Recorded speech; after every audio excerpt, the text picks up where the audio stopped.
Want to speak real Vietnamese from your first lesson? Sign up for your free lifetime account at Vietnamesepod101.com. Xin chào các bạn, tôi là Linh, rất vui được gặp lại các bạn. Hello everyone, this is Linh and welcome back. Today I really want to say thank you very much for supporting our videos because you guys really motivated us to make better videos.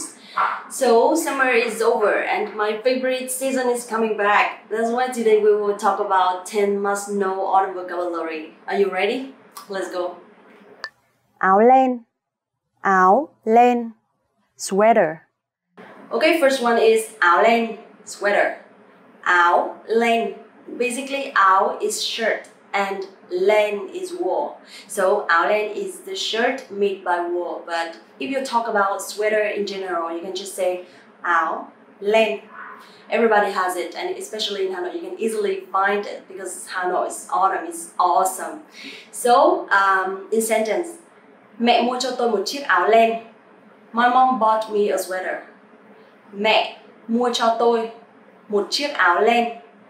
Mẹ mua cho tôi một chiếc áo len. Or mặc áo len và tận hưởng gió mùa là một điều tuyệt vời trong mùa thu Hà Nội. Wearing sweater and enjoying the monsoon is a bad thing to do in Hanoi's autumn. Mặc áo len và tận hưởng gió mùa là một điều tuyệt vời trong mùa thu Hà Nội. Mặc áo len và tận hưởng gió mùa là một điều tuyệt vời trong mùa thu Hà Nội. Nhiều mưa, rainy. Okay, next one is nhiều mưa, rainy. Nhiều is a lot and mưa is rain. Nhiều mưa in sentence. Trời hôm nay nhiều mưa. It's rainy today. Trời hôm nay nhiều mưa. Trời hôm nay nhiều mưa. Hôm nay is today. Trời mưa nhiều vào mùa thu nhưng nó lại làm cho không khí trở nên trong lành hơn. It's rainy in autumn but it makes the air more fresh. Trời mưa nhiều vào mùa thu nhưng nó lại làm cho không khí trở nên trong lành hơn.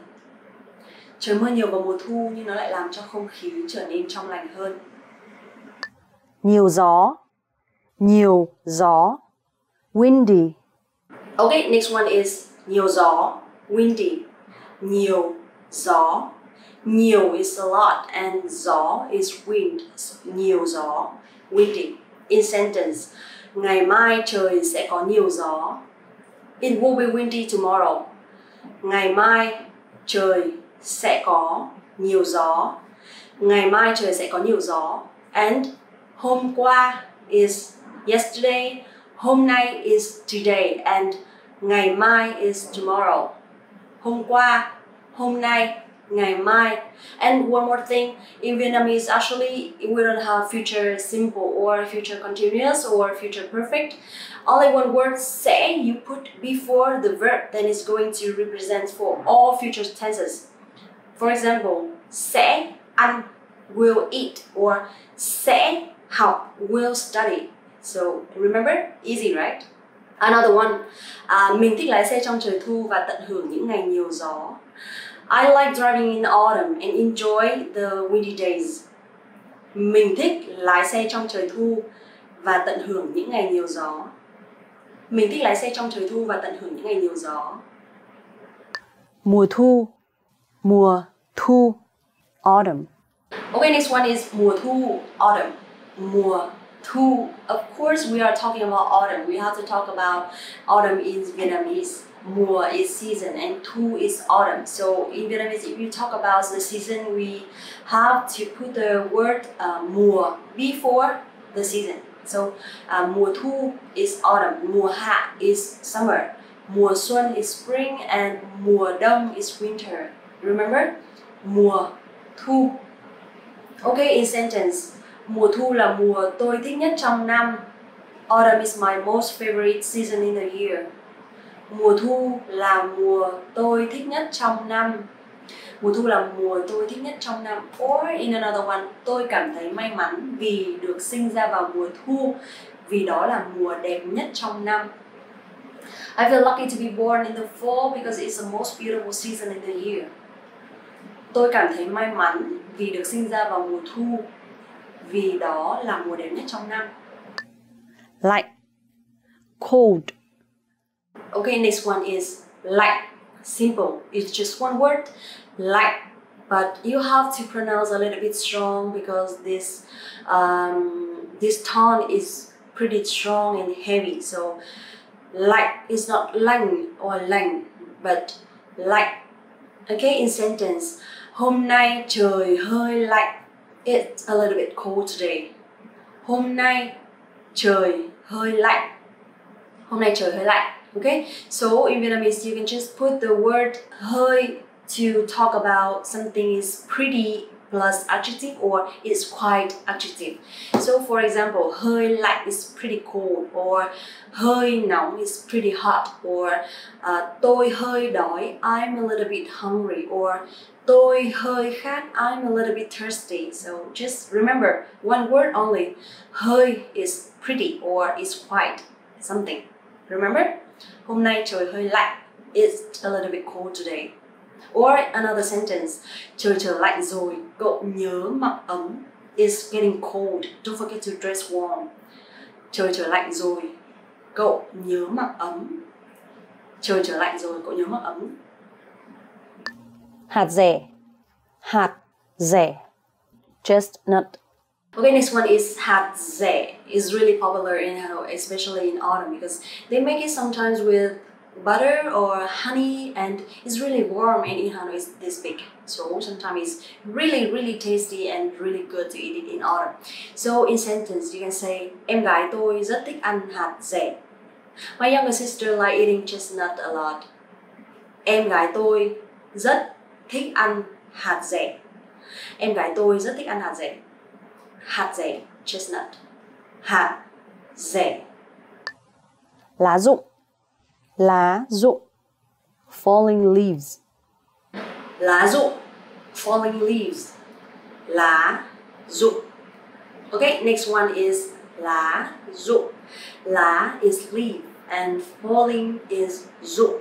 But actually in Vietnamese, the sound R, you don't have to pronounce R or R clearly, but you just pronounce like Z sound, then it's fine. So lá rụng. Lá rụng. Some countries in the world, they have really nice falling leaf season, and it looks amazing. I would love to come there once in my life. And okay, in Vietnamese, in sentence, you can say lá rụng làm tôi nhớ đến mùa thu. Falling leaves remind me of autumn. Lá rụng làm tôi nhớ đến mùa thu. Lá rụng làm tôi nhớ đến mùa thu. Or another one, mùa thu là mùa lá rụng. Autumn is the falling leaves season. Mùa thu là mùa lá rụng. Lễ tạ ơn. Lễ tạ ơn. Thanksgiving. Next one is lễ tạ ơn. Actually, I've never been in US or Canada before, and also I'm not religionist, so I don't know how Thanksgiving look like. But actually, every year on Thanksgiving Day, we have a lot of news or articles, so I know this is a very big and important holiday of the US. So in Vietnamese, you can say lễ tạ ơn là một trong những ngày lễ quan trọng của Mỹ. Thanksgiving is one of the most important holiday of the US. Lễ tạ ơn là một trong những ngày lễ quan trọng ở Mỹ. Lễ tạ ơn là một trong những ngày lễ quan trọng ở Mỹ. So in Vietnamese, lễ tạ ơn is Thanksgiving Day. Lễ tạ ơn. Halloween. Halloween. Halloween.